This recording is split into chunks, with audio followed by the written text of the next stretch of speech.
స్టూడియోలో మీ పర్సనల్ మరియు business promotions కోసం సంప్రదించండి 9666216699. చెప్పండి, ఎక్కడి నుంచి వచ్చారమ్మా? మేము తుని మండలం బీకొత్తూరు గ్రామంలోనే ఉంటున్నానండి. అత్తవారిది తాలూరు. అయితే భర్త మాత్రం నానా టార్చర్ పెట్టి నా దగ్గర ఉన్నదంతా లాగేసి నన్ను రోడ్డు మీద పడేసేసాడు. ఇప్పుడు నా పరిస్థితి ఏంటంటే పెన్షన్ రావడం నాకు. పోలీసులు కూడా నిన్న స్టేషన్కి వెళ్తే రూపాయి ఇవ్వు, ₹10 న్యాయం చేస్తాము అని అన్నారు. మళ్ళీ రెండోసారి మొన్న కంప్లైంట్ పెట్టాం, అది కూడా ఏం చేయలేదు. సిఏ కాడ నుంచి, డిఎస్పీ కాడ నుంచి, ఎస్పీ దగ్గర నుంచి అలా ఆఫీసుల చుట్టూ తిరిగాను. అలసిపోయి ఉన్నానండి. వాళ్ళ పోలీసుల వల్ల కూడా షుగర్ వచ్చేసిందండి. ఆ టెన్షన్ కింద ఒక షుగర్ వచ్చిందండి.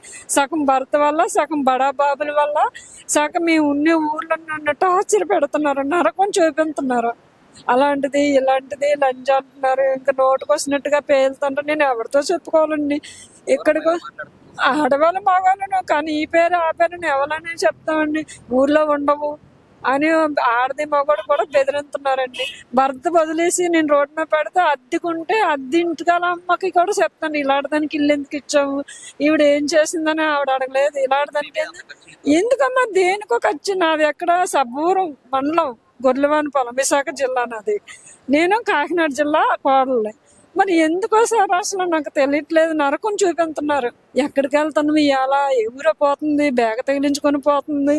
ఏంటండి అంత బ్యాగ తగిలించుకున్న వాళ్ళందరూ అది ఆడదు కదా, అందులో ఏముంటాయని కూడా చూడరా? ఎంత నరకం అండి. మాట్లాడితే ఇంక చెప్పకూడదు, అలాంటివి మాత్రం చెప్పకూడదు. ఇది ప్రతి ఒక్కరు చూడాలండి, ప్రతి ఒక్కరు రాజకీయాలు చూడాలి. రాజకీయాల వల్ల న్యాయం జరగదండి. ఎందుకంటే ఇక్కడికి వచ్చాం కానీ పవన్ కళ్యాణ్ అయితే లోపలే ఉన్నారు. ఆయన అయితే లోపలే ఉన్నారు. ఢిల్లీ వెళ్ళారు, అక్కడికి వెళ్ళారు, ఇక్కడికి వెళ్ళారు అని చూస్తున్నారు. పవన్ కళ్యాణ్ ఏమంటున్నాడు? లేదండి, ఉన్నారండి. ఉంటేనే పోలీసులు ఉంటారు, ఉంటేనే గన్మెన్లు ఉంటారు. ఆయన ఇలాంటివి చూడాలి. ఎందుకంటే నా వెంత ఏమైనా దయ్యుండి ఇది ఏమైనా చూస్తే మాత్రం నాకు న్యాయం జరిగినట్టుగానండి. డిఎస్పీ వల్ల జరగలేదండి, ఎస్పీ వల్ల జరగలేదండి. ఏమైనా ఎక్కడికైనా వెళ్తే ఏమంటున్నారు? ₹1 కావాలా, మనం అప్పుడు న్యాయం చేస్తామమ్మా. ఇలాంటి దానికి న్యాయం చేయకూడదని ఫోన్లు వెళ్ళిపోతున్నాయండి.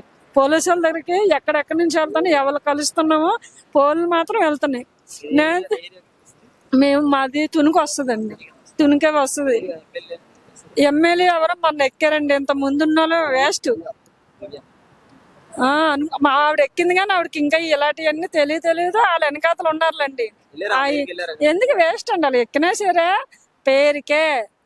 పేరుకేనండి, వేస్ట్ అది. ఇంకా వాళ్ళ దగ్గరికి వెళ్ళా న్యాయం జరగదు. వాళ్ళకి వెళ్ళి మాత్రం ఊర్లో నుంచి బడా బాబులు ఉన్నారు, కరోనా కొడుకుల కాడ నుంచి ముసలి. ఇప్పుడు ఇంచుమించి నాది 2013లోనో పెళ్ళయింది. ఇది 2024 అంటే 9 సంవత్సరాల నుంచి నలుగుతున్నాను. ఎంత కట్ట అలా ఆఫీస్ చుట్టూ తిరుగుతున్నాను. ఎవరు కలిసినా నా దగ్గర నా మాట, నీ దగ్గర నీ మాట. మరే అది ఎందుకు వచ్చిందిరా, దానికేందిరా చేయడము? అది పక్క లారీలో ఆపుకుని ఏంటంటే లారీలు ఆపితే లారీలు ప్రయాణం వెళ్ళకూడదా? లారీలు ఎక్కకూడదండి. ఎక్కితే లారీ పడితే తొగుడున్నట్టుగానే నలిపెత్తున్నారండి. వాళ్ళ వల్ల మెయిన్ షుగర్ వచ్చిందండి. నా తల్లిదండ్రుల వల్ల వారసత్వం లేవు. ఇప్పుడు గట్టిగా తిందామన్నా చేతిలో రూపాయి లేదు. ఉండి కొంప మొగుడు లాగేసుకున్నాడు. ఆడిదేం మనకు రూపాయి ఎట్టలేదు. ఆడు దర్జాగా తిరుగుతున్నాడు. ఆడ అప్పచెల్లులు వాళ్ళు కలిపి మమ్మల్ని నలిపిసినట్టు నలిపారు. ఇప్పుడు వాళ్ళు ఏమి లోపల వేయలేదు.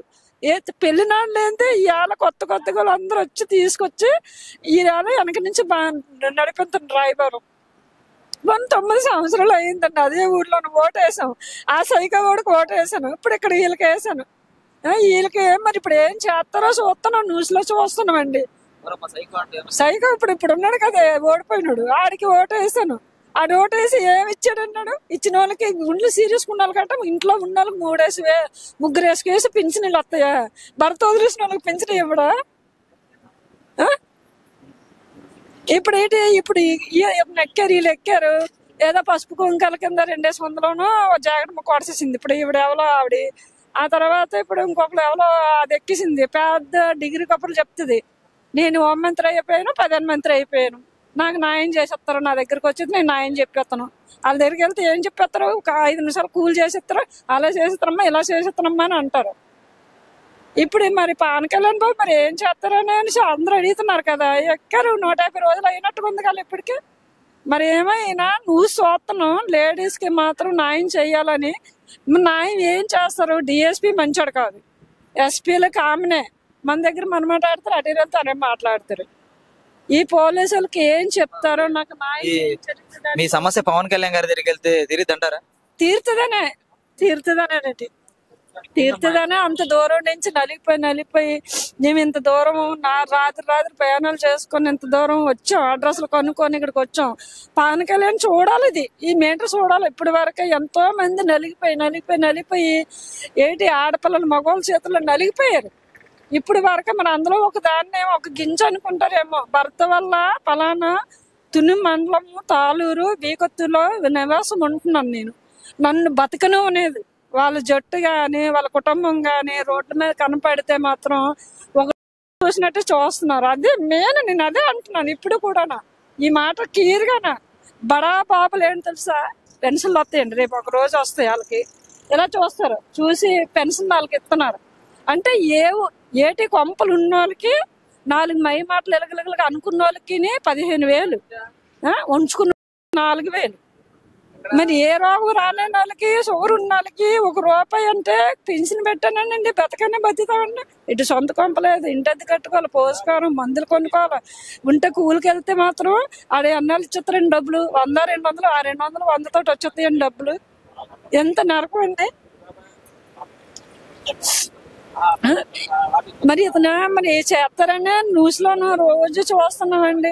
కనీసం ఈ రోజు చెప్తున్నానండి, ఒంటని గోడు లేదని కట్టుకున్న బట్ట గాని రూపాయి గాని నరకం ఎలా పడుతున్నాం, బయట చెప్పలేనండి. నలిగిపోతున్నామండి. ఇలాగ ఏడితే చాలు షుగర్ పెరిగిపోద్ది. నమస్తే అన్న, ఎక్కడి నుంచి వచ్చారన్నా? మేము విశాఖపట్నం నుంచి వచ్చాం సార్. ఏ సమస్య మీద వచ్చారు? మాకు విశాఖపట్నంలో 22A సమస్య చాలా విపరీతంగా ఉంది సార్. ఎలా అంటే 22Aలో పెట్టినప్పుడు మేము 2012లో అపార్ట్మెంట్ ఫ్లాట్ కొనుక్కోవడం జరిగిందండి. అది 90 ఫ్లాట్స్ అండి. బాబీ ఎన్కేఎం అపార్ట్మెంట్స్ అని PM Palem last bus stop అంటారండి, భీమిలి నియోజకవర్గంలోకి వస్తుందండి. అయితే మాకు 2012లో SBI బ్యాంక్ లోన్ ఇచ్చింది. బ్యాంక్ లోన్ ద్వారా మేము ఫ్లాట్ కొనుక్కోవడం జరిగిందండి. మేము ఇప్పటికీ EMIలు కడుతున్నాం. 2017లో ఏం జరిగిందో తెలియదు కానీ ఉన్న పలంగా మా అపార్ట్మెంట్ని 22A జాబితాలోకి చేర్చారండి. మరి అప్పటి వరకు మేము ఇంటి పనులు లేకపోతే కరెంటు పనులు ఇవన్నీ కట్టుకుంటా వచ్చాం, EMIలు కడుతున్నాం. ఆ రోజు నుంచి ఈ రోజు వరకు, ఏదైతే 2017 నుంచి ఈ రోజు వరకు మేము మా ఫ్లాట్ని EMIలు కట్టలేక అమ్ముకోలేని పరిస్థితిలో ఎంత ప్రయత్నించినప్పటికీ కూడా అమ్ముకోలేకపోతున్నాం. ఇదే విషయమై రిజిస్ట్రేషన్ ఆఫీస్కి వెళ్ళి సబ్ రిజిస్టర్ గారికి, MRO గారికి, RTO గారికి, కలెక్టర్ గారికి 2017 నుంచి ఈ రోజు వరకు అర్జీలు ఇస్తానే వచ్చామండి. అయితే ఆ ఒక్క ల్యాండ్ ఏదైతే ఉందో మా అపార్ట్మెంట్ కట్టినటువంటిది 74 సెంట్లలో కట్టారండి. ఈ 74 సెంట్లు తాలూకు యజమాని ఎవరంటే P. అప్పలస్వామి అండి. ఈ P. అప్పలస్వామి అనే ఆయన ఎక్స్ సర్వీస్ మ్యాన్ కేటగిరీలో ప్రభుత్వ భూమిని 5 ఎకరాలు ఆయన కేటాయించారండి. ఆయన యొక్క సేవలకి గుర్తింపు కింద ఇచ్చి వాళ్ళ తర్వాత పిల్లలు కోర్టులకు వెళ్ళి వాళ్ళ వాటాల కింద వేసుకుని జిల్లా కోర్టు ద్వారా వాళ్ళు భాగాలు పంచుకొని వాళ్ళు అమ్మేసుకున్న తర్వాత బాబీ ఎన్కేఎం అని చెప్పేసి బిల్డర్స్ అని ఉన్నారండి. వాళ్ళకి డెవలప్మెంట్ అగ్రిమెంట్ చేయము అంటే వాళ్ళు మళ్ళీ కోర్టుకు వెళ్ళి డెవలప్మెంట్ అగ్రిమెంట్ రిజిస్ట్రేషన్ చేయించుకున్నారండి. వాళ్ళ ద్వారా 90 ఫ్లాట్స్ అనేవి రిజిస్ట్రేషన్లు ఎగ్జిక్యూట్ అయిపోయినాయి. 2015లో GVMC ఆక్యుపెన్సీ సర్టిఫికేట్ ఇచ్చిందండి. ఎప్పుడైతే ఆక్యుపెన్సీ సర్టిఫికేట్ అనేది ఇచ్చిందో మొత్తం కన్స్ట్రక్షన్ అనేది కంప్లీట్ అయిపోయినట్టే కదండి. మొత్తం ప్రభుత్వ అధికారులే కదండి ఆ రోజు సంతకాలు పెట్టింది అంతాని. ఈ రోజు మా ఫ్లాట్లు మాకు అమ్ముకోవడానికి లేకుండా బ్యాంక్ లోన్లు రాకుండా ఇబ్బంది పడుతున్నాం సార్. పోనీ ఇన్ని అర్జీలు మేము పెడతా వచ్చామండి. ఈ P. అప్పలస్వామి గారికి 5 ఎకరాలు ఏదైతే కేటాయించారో అందులోనే ఈ మధ్య భూమాత రియల్ ఎస్టేట్ అండ్ డెవలపర్స్ వారు 51 సెంట్లని 22A జాబితా నుంచి వారికి తొలగించడం జరిగిందండి. కరెక్ట్గా మా అపార్ట్మెంట్ ఏదైతే ఉందో ఎదురుగానే వాళ్ళ యొక్క రియల్ ఎస్టేట్ భూమి అండి, వాళ్ళది ఖాళీ జాగా. వాళ్ళది 22Aలో నుంచి తీయడానికి కుదిరింది కానీ మా ఎదురుగా ఉన్నటువంటి మా 90 ఫ్లాట్లు 74 సెంట్లు 22Aలో నుంచి అయితే తీయలేదండి. ఎన్నోసార్లు అర్జీల రూపంలో ఇవన్నీ అయ్యానండి. కట్ట అనమాట అండి. ఎన్ని ఉన్నాయంటే లెక్కలేదండి. చూసి నాదుడు పట్టించుకునే నాదుడు లేకండి.